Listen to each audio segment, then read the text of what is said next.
Welcome to my another blog. আমি অনামিকা blog 7-11-এ আপনাদের সকলকে স্বাগত জানাই।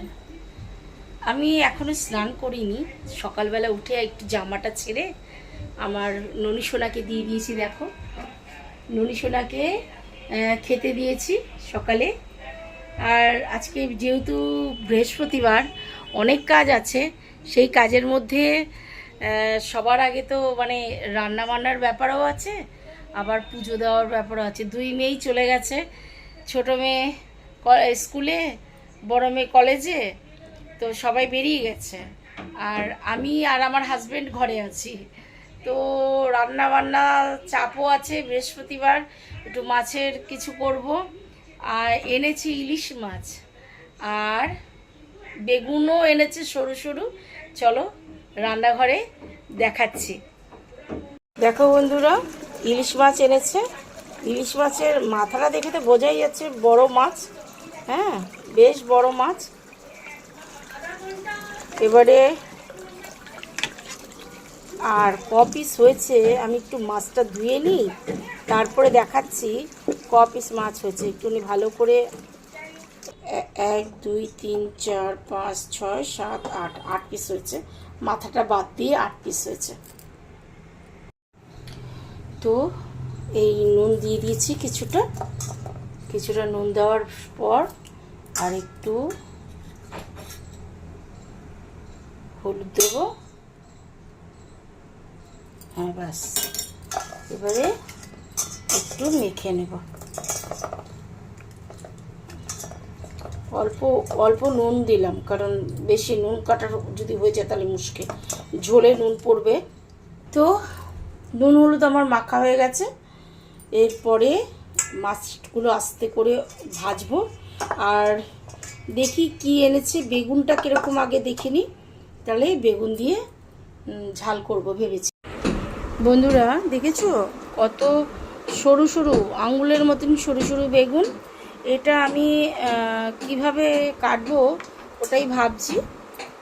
প্রথমে এখান দিয়ে একটু কেটে দিই, তারপরে একটু সাইড করি এগুলোকে। তোমাদের এক হাতে মোবাইল নিয়ে আরেক হাতে কাজ করতে হচ্ছে, তো বুঝতেই পারছো। এই দেখো, একদম কচি বেগুন, খুব সুন্দর। এই বেগুনগুলোর টেস্ট হয় খুব। মাঝখান দিয়ে ফালি করে দেবো। তো এইভাবে কেটে নিলাম বেগুনগুলোকে। এটা করব হচ্ছে মাছ দিয়ে ঝোল, কালো জিরে দিয়ে, কাঁচা লঙ্কা দিয়ে। হ্যাঁ, কাঁচা লঙ্কা দেবো, অল্প একটু লঙ্কার গুঁড়ো দেবো, নইলে কালার আসবে না। আর কালার না হলে আমার বর খেতে চাইবে না। আর এটা হচ্ছে একটু চচ্চড়ি করব বললাম, মাথাটা দিয়ে পেঁয়াজ দিয়ে অল্প করে করলাম, কারণ আমার মেয়েরা খাবে না ওটা, আমি আর আমার হাজব্যান্ডই খাবো, দুজনের জন্য যথেষ্ট। এবারে পেঁয়াজ কাটবো, কারণ এই বেগুনের এই চচ্চড়ির মধ্যে, বেগুনের ঝালের মধ্যে একটু পেঁয়াজ দিতে হবে। কেটে নিলাম, কেটে এবার চলো রান্নাঘরে চলে যাই। একটা ভিজানো রয়েছে, আমার হাজব্যান্ডই চালটা ভিজিয়ে দিল। বললাম কি চালটা ভিজিয়ে দেবো, বললাম দিলে দাও, দিলে তো ভালোই হয়। আর এরপরে আমি বাকি রান্নাটা করব, মাছটাকে ভেজে নিই হালকা করে। তো এখানে মোটামুটি আমার কড়াই বসিয়ে দিয়েছি। এবার একটু তেলটা দেব মাছটা ভাজার জন্য। আজকে জানি না, একটু তেল বেশি পড়ে গেলে রক্ষে নেই, তাহলে আমার মেয়ে একদম দেবে আচ্ছা করে। এই যে অল্প তেলের মধ্যেই, অল্প তেল দিয়েছি, একটুখানি তেল দিয়েছি। হ্যাঁ, এর মধ্যেই আমি পুরো মাছটাকে ভাজবো। পুরো গরম হয়ে গেছে। এবার আমি একটা একটা করে এই যে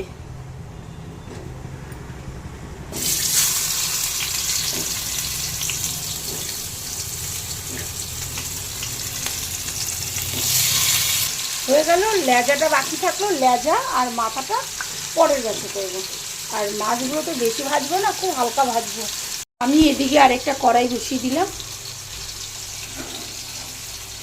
আর এখানে আমি একদম অল্প তেল দেবো। এই দেখো আমি দিচ্ছি, দেখো, বাস এনাফ।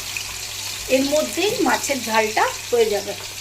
মানে 1 চামচের মতন তেল দিলাম, ঠিক আছে। 1 চামচের মতন তেল দিলাম, তেলটা গরম হোক।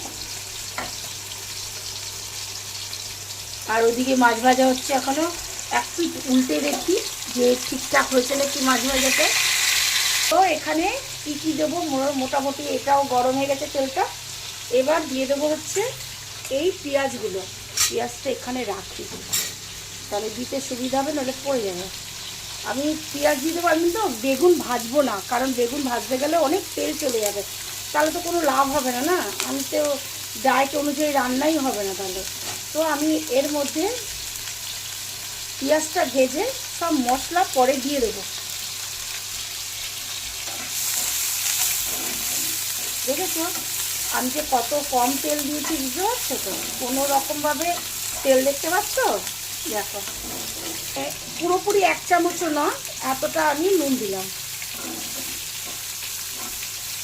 এটা না ঢেকে ঢেকে রান্না করতে হবে। আগে ওই মাছ ফুটিস না, আমি মরে যাবো তাহলে। এই এমনিতেই ভয় পাই, গায়ে ফুসকা পড়ে যাবে, এইসবের চিন্তা করি। আচ্ছা, হয়ে গেছে।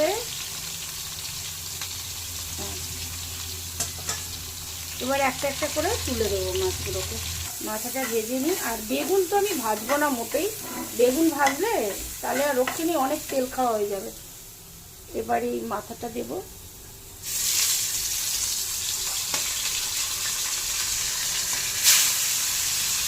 আর এই লেজাটা দেবো। এর মধ্যে লঙ্কার গুঁড়ো দিয়েছি, হলুদ দিয়েছি, আর দিয়েছি হচ্ছে কাশ্মীরি লঙ্কার গুঁড়ো দিয়েছি এটা। আর এখানটায় দেখো আমি এখানেও ওই লঙ্কার গুঁড়ো আর এটা দিয়েছি। আর যেহেতু খুব তেল কম দিয়েছি, তার জন্য একটু সময় লাগবে এগুলো মুছতে বা এইসব করতে। আমি একটু ঢেকে দেবো। আগে সিম করে দিয়েছি আমি, কারণ এটা ধীরে ধীরে হবে ঝালটা। একটু লঙ্কার গুঁড়োটা একটু বেশি দিয়েছি, কাঁচা লঙ্কাও দিতে হবে, দিইনি আমি, আসলে ফ্রিজের কাছে যাইনি। এখানে কালো জিরে রেখেছি, থাকে একটু একটা কালো জিরেটা।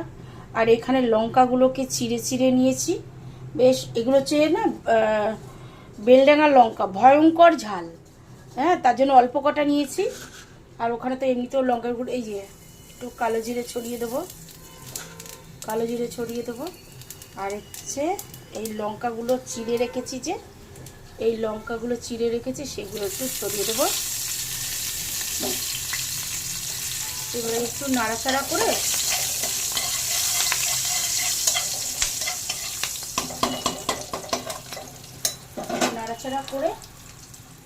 এই যে লঙ্কার গুঁড়োটা মিশিয়েছিলাম এটা দিয়ে দেবো। আর একটু জল দিয়ে দিচ্ছি, কষানো হোক। তারপরে না এর ঝোলটা যখন রেডি হয়ে যাবে, তারপরে আমি বেগুনগুলো, দেখো একটাও বেগুন ভাজিনি, কিন্তু জলের সাথে এটা সিদ্ধ হয়ে যাবে, ভাজতে লাগবে না। তার মানে তেলটা আর লাগলো না, অনেকটা কম তেলে রান্না করা গেল। এটাই হচ্ছে বড় কথা, কম তেলে। এমনকি ইলিশ মাছ বিনা তেলেও রান্না করা যায়। আমাদের বাড়িতে, আমাদের বাপের বাড়িতে আমার মা বাবা এরকম জোড়া ইলিশ নিয়ে আসতো, আর জোড়া ইলিশকে পুজো করে বাড়িতে ঢুকে, এটা তো সরস্বতী পুজোর দিন, সরস্বতী পুজো দেওয়ার পর তারপরে মা মাছ রান্না শুরু করতো। এমনকি বেগুনের বোটাটাও পর্যন্ত রান্না হতো, এত টেস্ট হতো, তাও বিনা তেলে ইলিশ মাছ। আর বিনা তেলে এই যে সমস্ত কিছু, আঁশটাও নাকি ফেলতে নেই, সে আঁশটাকে বাড়িতে যত্ন করে রাখতে হয়। তো তোমাদের সাথে রান্না করতে করতে এই একটা গল্প শেয়ার করলাম। এরকম নিয়ম তোমাদের কার কার আছে একটু অবশ্যই জানাবে। হ্যাঁ, আর আমার বাপের বাড়ির নিয়ম তো একটু জানতে পারলে আমারও খুশি হবে, আনন্দ হবে। হ্যাঁ, অবশ্যই তোমরা কিন্তু জানিও কার কার এরকম বাড়িতে ইলিশ মাছ পুজো করে বাড়িতে ঢোকা, ওই তেল সিঁদুর হলুদ দুব্বো ধান দুব্বো দিয়ে পুজো করে, উলু উলু দিয়ে কুলোয় করে পুজো করে তারপরে ঘরে ঢোকাতে হয় জোড়া বেগুন জোড়া ইলিশ। তো আমাদের বাড়িতে এটা হতো। হ্যাঁ, সেই বিয়া বড় বড় বেগুন আর বড় বড় ইলিশ, জোড়া ইলিশ আসতো, কি মজাদার ছিল। কিন্তু এই বাড়িতে আমাদের এই নিয়মটা নেই। ইলিশ মাছ তো খাই, কিন্তু নিয়মটা এটা নেই যে পুজো করে ঢোকাতে হবে, এই নিয়মটা নেই। এইটাকে তুলে দেখলাম বেগুন তো সিদ্ধ হয়ে গেছে, হ্যাঁ, কিন্তু একটু জল দেবো, হালকা অল্প জল দেবো, কারণ এই রান্নাটা একটু ওই কষিয়ে কষিয়ে হবে, তো অল্প জল দিলাম। আর এর মধ্যে একটু বেশি জল দেব, অনেকটা জল দেবো, কারণ এই দেখো তোমরা ভাববে হয়তো যে আমি ভুল বলছি, এটা কিন্তু বিনা তেলেও রান্না করা যেত, এখানে অল্প তেল দিয়েছি, কিন্তু এইটা সম্পূর্ণ বিনা তেলে আরেকদিন তোমাদের করে দেখাবো যে বিনা তেলে কিভাবে হয়। এই দেখো এই যে কাঁচা কাঁচাই কিন্তু বেগুনগুলোকে আমরা ঝোলে দিয়ে দেবো, ঝোলে দিয়ে দেবো, ও সিদ্ধ হয়ে যাবে, ঝোলে ঝোলে সিদ্ধ হয়ে যাবে, পরে আমি মাছ দেবো, আগে বেগুনটা সিদ্ধ হয়ে যাক, তারপর মাছ তো ভাজাই আছে, অসুবিধা নেই। আর এখানটাতেও মাছ দেবো অল্প, একটু পরে মাছ দেবো। আচ্ছা, এইটাকে আমি একটু ঢাকনা দিয়ে ঢাকি আগে। আমার রান্নাঘরটা ছোট বলে বাসনগুলো ওই ঘরে রাখে আর কি, ড্রয়িং রুমে রাখা হয়, তাই আমার ওখান থেকে দৌড়ে দৌড়ে বাসন আনতে হয় আর রান্না করতে হয়। কি করা যাবে, যা ভাগ্যে আছে সেটাই তো হবে, এটাই আমার স্বর্গ, এটাই আমার সব কিছু। আমার ঘর আমার ভীষণ প্রিয়, যতই ছোট হোক ভীষণ প্রিয়।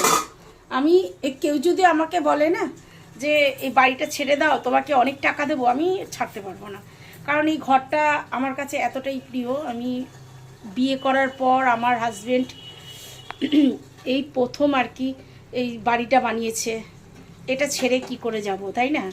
এটা আমার কাছে ভীষণ, মানে কি বলবো, নিজে হাতে সংসারটা গড়েছি, তো একটা চামচও পর্যন্ত নিজে হাতে কিনেছি। আমার শ্বশুরবাড়ির থেকে আমি কিছুই পাইনি, কারণ এখানে তো শ্বশুরবাড়িতে তেমন কেউ নেই, আমার এক ভাসুর রয়েছে, আর শ্বশুরবাড়িটা তো পুরোটাই বাংলাদেশে।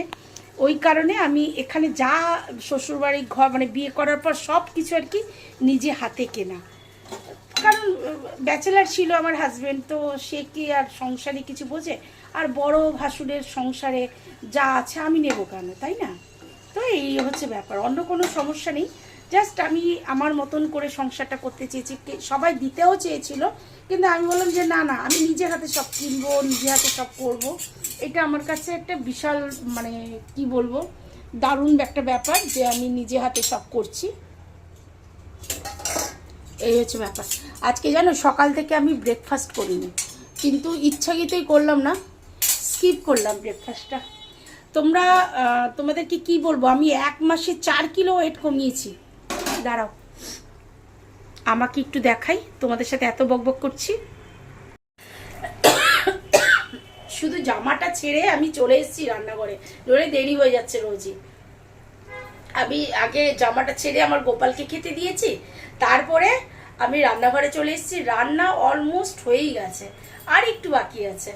তো যেটা বলছিলাম আমার বিয়ের কথা, তো সেই জায়গাতে আমার এখানে বিয়ের পরে আমি ওই শ্বশুরবাড়িতে বেলেঘাটায় মোটামুটি 2 থেকে 2.5 বছর আর কি, মানে ওই বাড়িতে ছিলাম। তারপরে জানা কথায় শরিকের বাড়ি, অনেক বাড়ির লোকজন রয়েছে, তো ওখানে বাড়িটা ঠিকঠাক ছিল না, তার জন্য আমি নিজের একটা বাড়ি করব। তো আমার হাজব্যান্ডকে বললাম প্লিজ একটা দেখো, আর আমার হাজব্যান্ডের মাথাতেই ছিল যে বিয়ে করার পর সে একটা বাড়ি করবে, তো তাই এই ফ্ল্যাটটা কেনার পর থেকেই কোথায় কি হবে না হবে সমস্ত কিছু দেখে শুনে আর কি আমি ঘরটাকে আমার মতন করে সাজিয়েছি, আমার সামর্থ্য অনুযায়ী। এইটা বারবার করে বলছি, আমার সামর্থ্য অনুযায়ী খুব ছোট্ট একটা ফ্ল্যাট কিনেছি, 2টো বেডরুম, ড্রয়িং রুম, আর রান্নাঘর, বাথরুম, বারান্দা, এই সব যা থাকে আর কি নর্মাল ফ্ল্যাটে, ওই রকম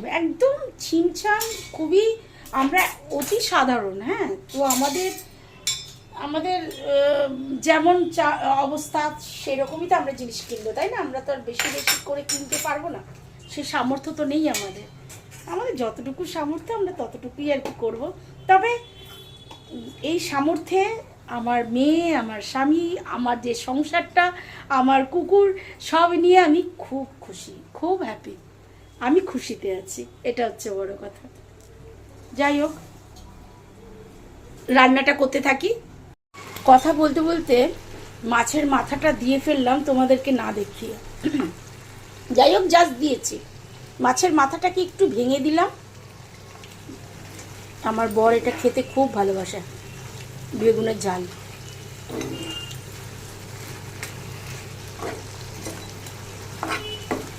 তো আমার রান্না কিন্তু হয়ে গেছে। আমি একটু জোরে দিয়ে দিলাম কারণ রান্না কমপ্লিট। আর এদিকটা একটু দেখি কি হাল। এদিকে আবার মাছগুলো দেব। বেগুনগুলো ফুটছে, তার মধ্যে একটু মাছটা দিয়ে দিই। এদিকে ভাতটা বসিয়ে দিলাম। ভাতটা বসিয়ে আর এটা একটু ঢেকে রাখি। মাছের ঝাল হয়ে গেছে। আর ইলিশ মাছ দেখো হয়েই এসছে। বেগুন প্রায় সিদ্ধ হতে চলেছে। এই আমার ইলিশ মাছ হয়ে গেছে। দেখেছো, দেখে মনে হচ্ছে কত তেল ঢেলেছি। এরকমই যদি বিনা তেলেও করো না, তাহলেও এরকম ইলিশ মাছ দিয়ে কিন্তু ভীষণ তেল বেরোয়। তো সেটা উপরে ভাসতে থাকে, আর ওটাই হচ্ছে। আমি তোমাদেরকে দেখিয়েছি কত কম তেলে তেলে রান্না করলাম, কিন্তু এখন দেখো মনে হচ্ছে যেন আমি কত তেল ঢেলেছি। আমার রান্না হয়ে গেছে, আমার হাজব্যান্ডের জন্য বেড়েও দিয়েছি। এটা হচ্ছে বেগুন আর হচ্ছে ইলিশ মাছ, ঠিক আছে। এখানে ইলিশ মাছ দেখা যাচ্ছে, আমি চামচটা দিয়ে রাখলাম এখানে। আর এখানটায় বেগুন আর এই ঝালটা দিয়েছি আর ইলিশ মাছ। আর এই দিয়ে আমার বরের খাওয়া হয়ে যাবে। আমরা রেডি, যাচ্ছি জিমে। একটু জিম করে আসি, দেরি হয়ে গেল এই যে এই বদমাসটার জন্য। এই বদমাসটা দেরি করে আসে। নট মি, তোমার জন্যই আমরা ওয়েট করতে করতে এত টাইম হয়ে যায়। অনেক রাত হয়ে গেল, আবার চলে এসেছি জিম থেকে। আর জিম তো ভালোই করলাম তিনজনে মিলে, খুব ভালোই ওয়ার্কআউট হয়েছে। কিন্তু এই যে আমার চশমাটা একটু এই হ্যান্ডেলটা বেঁকে গেছে, দেখেছো, দেখতে পাচ্ছ বেঁকা যে। এটা সোজা আছে, তাও এটা একদম সাইড হয়ে গেছে। অনেক কষ্টে এটাকে ঠিক করেছি। ঝাপসা লাগছে, যাই হোক, এমনিতেও ঝাপসা লাগছে আমার। তো রাত হয়েছে, এখনই আমরা খেয়ে নেবো। রান্না রেডি আছে। দুপুরে তো ইলিশ মাছের ঝোল করেছিলাম, আর ইলিশ মাছের মাথা দিয়ে বেগুন দিয়ে ঝাল করেছিলাম, সবই আছে, তাই দিয়ে খেয়ে নেবো। আমি তো ভাতই খাচ্ছি, কারণ আমার গ্যাসের প্রবলেম হচ্ছে ভয়ঙ্কর। আমাকে ডাক্তার পুরো রুটি খেতে বারণ করেছে, সেজন্য আমি ভাতই খাচ্ছি। আর কি বলবো তোমাদেরকে, শুভরাত্রি জানাই। সবাই ভালো থেকো, সুস্থ থেকো। অনেক ক্লান্ত হয়ে গেছি, এই মাত্র আসলাম আর কি। তো সেটাই বলছিলাম, তোমরা কিন্তু আমার ভিডিওটা দেখো প্লিজ, আমার সাথে থেকো। আর এই পুরো ভিডিওটা যদি ভালো লাগে অবশ্যই লাইক কমেন্ট শেয়ার করে দিও। আরও এরকম সুন্দর সুন্দর ভিডিও তোমাদের জন্য নিয়ে আসবো। তাহলে রাখি বন্ধুরা, টাটা।